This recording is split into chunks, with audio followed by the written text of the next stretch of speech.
வணக்கம் நண்பர்களே, உங்கள் எம்எஸ்.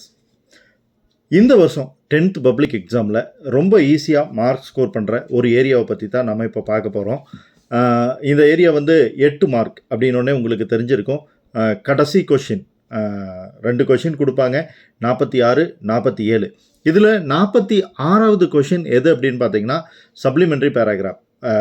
வழக்கமாக மொத்த சப்ளிமெண்ட்ரியிலேருந்து எல்லாமே படித்து அதுலேருந்து குறிப்பிட்ட கொஷின்ஸ் வந்து நம்ம செலக்ட் பண்ணுறதுக்கு தடுமாறிக்கிட்டு இருக்கணும். பட் இந்த வருஷம் ரெடியூஸ்டு சிலபஸில் நமக்கு மிகப்பெரிய அட்வான்டேஜாக இருக்கிறது 2 ஸ்டோரி மட்டும்தான் கொடுத்துருக்காங்க. ஒன்று ஜிக்ஜாக் அந்த பறவை, 2வது கடலில் நடக்கக்கூடிய த டெம்பஸ்ட். இந்த 2ல் உங்களுக்கு எது ரொம்ப பிடிச்சிருக்கோ அந்த பேராகிராஃபை தரவாக மனப்பாடம் பண்ணிக்கிங்க. கண்டிப்பாக உங்களுக்கு 8 மார்க் இருக்குது.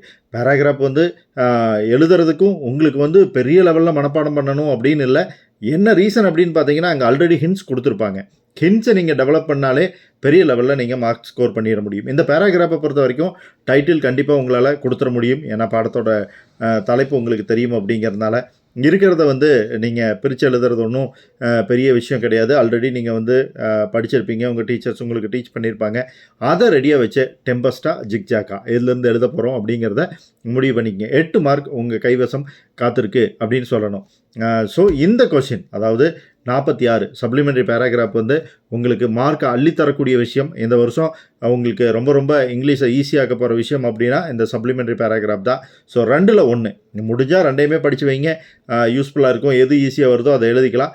இல்லையா ஒரே ஒரு பேராகிராஃப் படிச்சிருந்தாலே நீங்கள் வந்து ஆன்சர் பண்ணுறதுக்கு ரொம்ப வசதியாக இருக்கும். தகவலை ஃப்ரெண்ட்ஸோட ஷேர் பண்ணிக்கங்க. பிடிச்சிருந்தால் லைக் பண்ணி சேனலை சப்ஸ்கிரைப் பண்ணுங்கள்.